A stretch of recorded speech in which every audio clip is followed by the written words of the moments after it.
Hello students, welcome to this online course of Strength of Materials. So in the previous lecture, we have started our new chapter, that is theory of simple bending. So simple bending means whenever simple bending in our case will be always treated as pure bending. So in pure bending, that means the bending moment is constant and it will happen only when the shear force is 0. So whenever in the question it is stating that the case is of simple bending, pure bending, whatever is the case, you have to take always it as the case of pure bending and it implies the shear force is 0. So we have seen various cases, like if the cantilever beam is subjected to a couple at the free end, that means it will have the bending moment will be constant throughout the length and shear force will be 0 throughout it, and it is the case of a pure bending. And also, if at equidistance two concentrated loads are acting in a simply supported beam, that in the mid span, that beam will have a pure bending situation, because there the shear force will be 0 and bending moment will have a constant value. Now let us try to solve and let us try to derive the equation of pure bending. That will be very useful to calculate various parameters like the stress at a given particular point from the neutral axis. So you can see, I have told you in the previous lecture that if a beam is being bent, so this is a cross section of a beam. Okay, so this is the beam is bending, the beam bent like this. So you can see, so the neutral axis, this is the neutral axis. From there we have taken a distance of y. Okay, you can see from here the x-axis is, this is the neutral axis. Neutral axis means sigma is 0.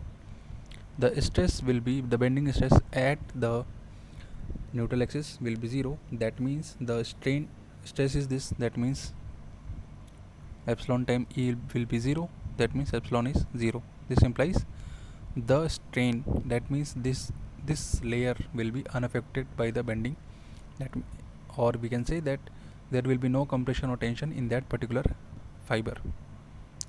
So if you will see the cross section of that particular section, what we are going to see, that the cross section will look like this. The cross section is something like this. Okay, and from the neutral axis we have taken a distance y, and it is a random section for which we will be deriving in a generalized form. And whenever we want to calculate any stress at any distance, so we can put the value of y from the neutral axis. And how this compression, tension, how this stress is coming, this we are going to see very soon. So let me just start it. So this will be the arc of a circle. We have discussed in the previous lecture that this is the basic assumption, that the beam will bend in a circular manner and it will have a radius of curvature, that is capital R. So we are taking capital R as the radius of curvature of the neutral surface. So this means this is the radius will be taken from the neutral axis. This you have to be take care. This is the center of that particular circle O, and this R is the distance of neutral axis from that center of that particular circle. I hope it is clear to you. Now theta is the angle subtended at the center.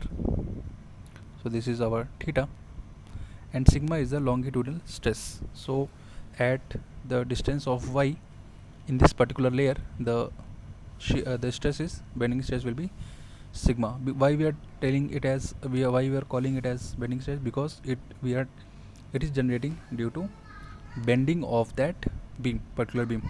It is the case of bending, then the stress generated will be bending stress. Now a filament or a fiber of original length nn at a distance y. So you can see this is the distance nn at a distance small y from the neutral axis will be elongated to a length of AB. You can see here, this is AB, So here it was NN, and now extended length is AB. Okay, so we can calculate the strain. So the strain in this fiber AB will be AB minus NN divided by NN. And why? Because change in length is AB minus NN, and the original length, how much on which length this increment is taking place, it is taking on a length of original length of NN. If we would have been taken Y on the compression side, then so it would have been A minus AB by NN. Okay, so it is matter of position where you are taking, either on a compressive side or on the tensile side. So if we are taking in a tensile side, it will have the extension, and it is given by AB minus NN. It is the increase in length, and if we'll divide it by the original length NN, we will have the strain. So this is the strain, but strain is also, what is strain? Sigma upon E. Remember, try to recall this, the first chapter in which we have seen the stress and strain relationship. Now AB is what? If you will see in this circle, so AB will be R plus Y into theta. This is nothing but the arc length. So arc length is what? R into theta. So radius for the at the fiber of length distance phi from neutral axis, the radius will become R plus Y multiplied by the theta. Theta is the central angle. Minus NN is what? NN is R into theta, because it is the neutral axis, and it is at a distance of R from the center, divided by R theta. And finally R theta will get cancelled out, theta will get cancelled out from the numerator and the denominator. You will be getting sigma by E is equal to Y by R, or sigma is equal to E by R, or simply sigma you will get E by R into Y. So E is constant for the given material, R is also constant, so you can see sigma is proportional to Y. That means the variation of bending stress will be a linear variation, and it will vary linearly and at the distance, so it will become K times Y.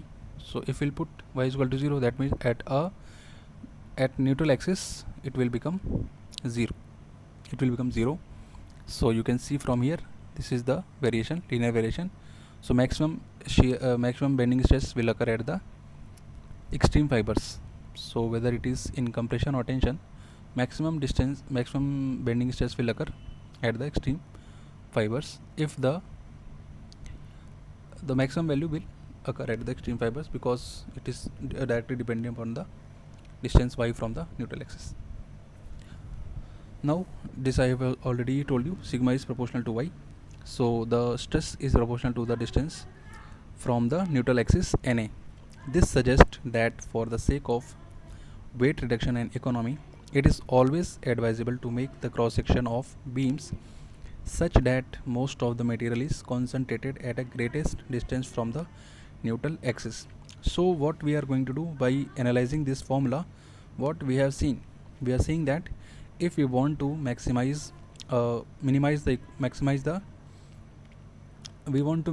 our economical prospects, that means we want to put less weight, less material, and we want to gain the maximum output. So what we can do, we can concentrate the weight or material at a larger distance from the neutral axis. So in that case, we have the I section. So the universal adoption of I section for steel beam is coming from this formula only. From this basic analysis we have checked, and we used to provide I section, because in I section the bending moment is registered, 85% of the bending moment coming to the beam is registered by the outer flange. So I section look like, you might have seen, I section is this, something like this. This is your I section. So I section, so this will be somewhere neutral axis is there, so 85% is registered by the flanges only. This is called as flange, this is your web. Okay, so that is why I sections are provided for the beams, maximum, not always, but we used to we try to provide I section because of the bending moment resistance capacities are very high. Now for pure bending, the normal force on the cross section should be 0 because there is no shear force, so there is not at all any point of having force. Force is what? Integral of sigma into dA divided is equal to, it will be 0 integral. So what is dA? dA is nothing but this. Here you can see at this location only we have taken at a distance y from neutral axis small element dA is taken. So at the location of this dA the stress is sigma. So that is why sigma into dA that will give us the force, and it has to be 0 because it is a case of pure bending. Now sigma is E by R. So E by R into y is the sigma into dA divided is equal to 0. E by R being constant, we have taken it out from the integral sign. So y into dA will become 0. So this is the case for pure bending. If this condition is not satisfied, then that is the not case of pure bending and shear force will come into picture. So this indicates the condition that the neutral axis passes through the centroid of the section. So this is the condition for which neutral axis passes from the centroid of the section, and the bending moment will be equal to the moment of the normal forces about neutral axis. So after putting all the values, so m will become what? Integral sigma dA into y. Put the value of sigma, that is E by R into y into dA. E by R being constant will come out from the integral sign, and finally it will become E by R y square dA. So y square dA is nothing but I. In the engineering mechanics, I have told you very well how this I is coming. So m by I has come out, m is equal to E by R into R. E by R into I. I is y square dA, which is known as moment of inertia or second moment of area of the section. Now if you'll try to compare, you will get this very important formula. This is the moment formula or bending equation. This is called as bending equation of a beam. So this is very important formula, and you will get so many questions in engineering services or GATE examination or any competitive examination which you are going to appear into. You will get this 1-2 question from this formula directly. So what does this say? Sigma y by sigma is the bending stress, y is the distance of that particular fiber from the neutral axis. So if this is the beam, you can calculate at any fiber from this only. You have to calculate the distance y, sigma, m the bending moment coming to that section, I is the area of cross section of that section, area of moment of inertia of that section, E is the Young's modulus, R is the radius of curvature.